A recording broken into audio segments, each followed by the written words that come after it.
what a day for Messi. I mean, what a career-defining moment in the semifinals of the World Cup. Now do it in the finals. How about that? He's checking all the do it in the blank boxes so far, but there's one more step for him. It was incredible to watch. It's not the best he ever played because he had crazy stretches of good form at Barcelona several years ago. But I would say that this is the most impressed I've ever been with Lionel Messi.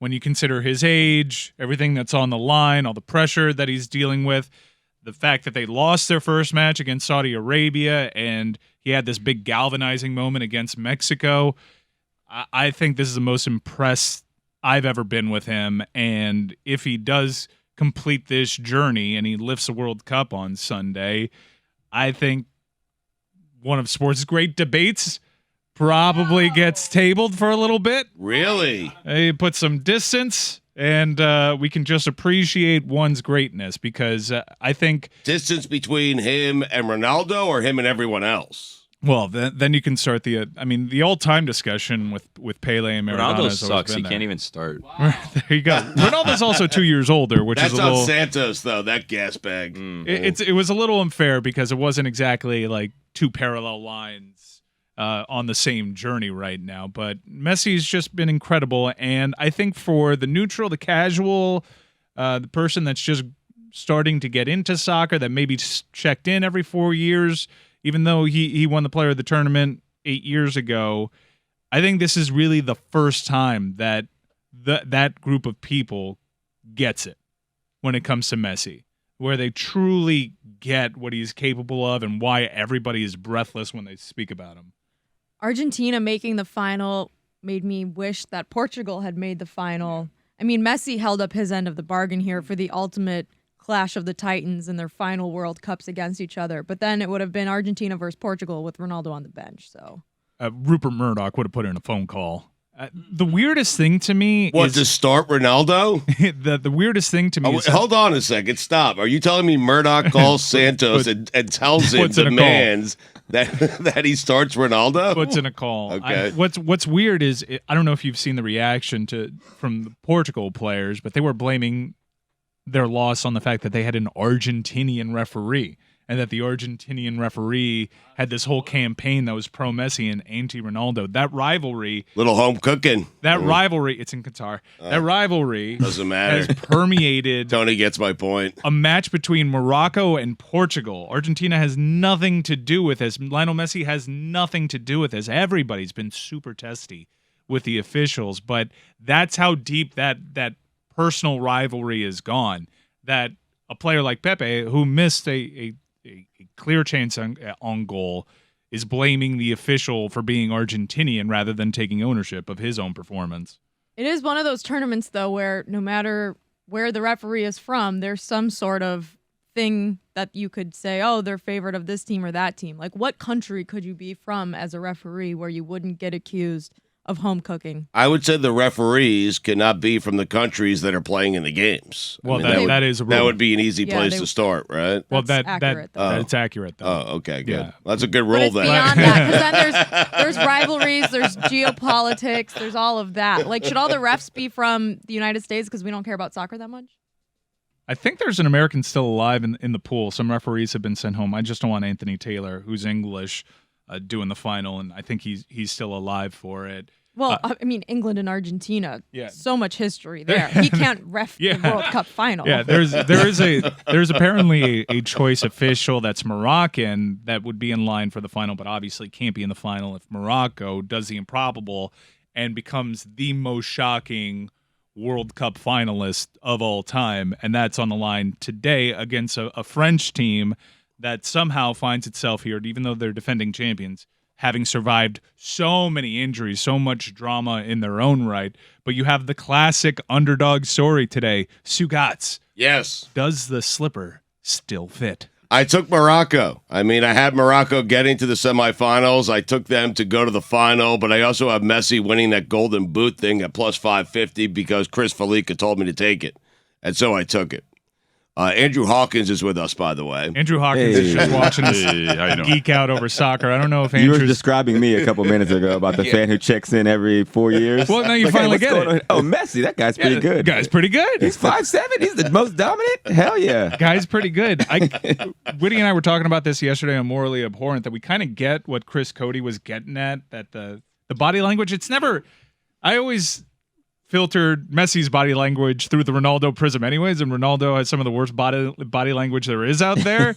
But Messi does walk a lot when he's on defense, but he's also 35, and some people take it as laziness. It's not that. It's him conserving energy, because when he runs Picking with the his ball spots, at his feet, yeah. and they credit to this manager for Argentina that I did not believe in at all, and I remain a little confused by his tactics. But yesterday, I finally saw the vision in that it's just everybody else run around like crazy so Messi can conserve his energy and take us to glory. And they knocked out a World Cup runner-up in Croatia, a team that was very organized. I thought they started the game pretty well, and it just took one counter and a brilliantly taken penalty for Messi. And if there's a criticism that you can levy against Messi, is that he's not great on penalties.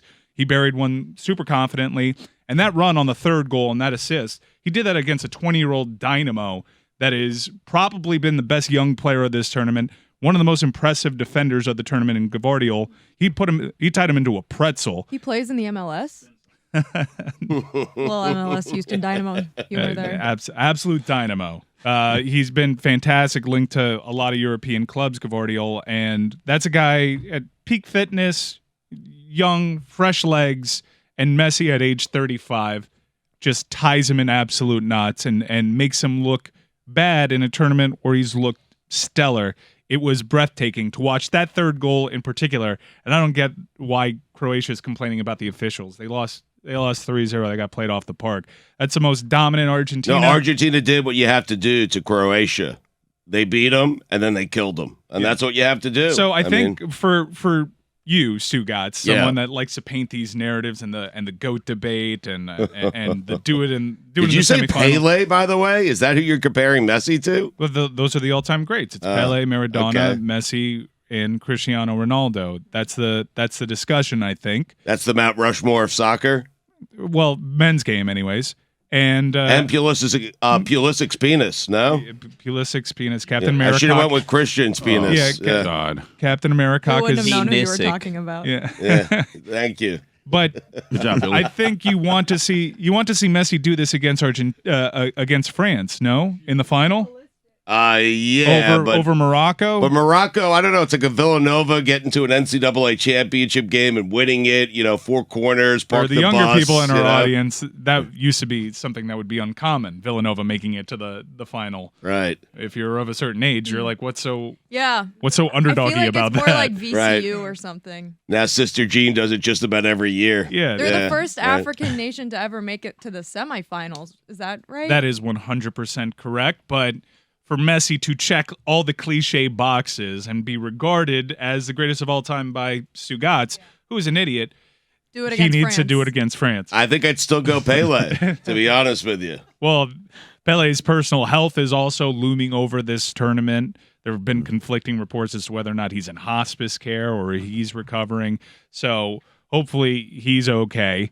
And that's not just another thing hanging over what has been a World Cup that has been morally conflicting. But I hope that the casual soccer fan has gravitated towards Messi in ways that he's probably failed in previous tournaments to do.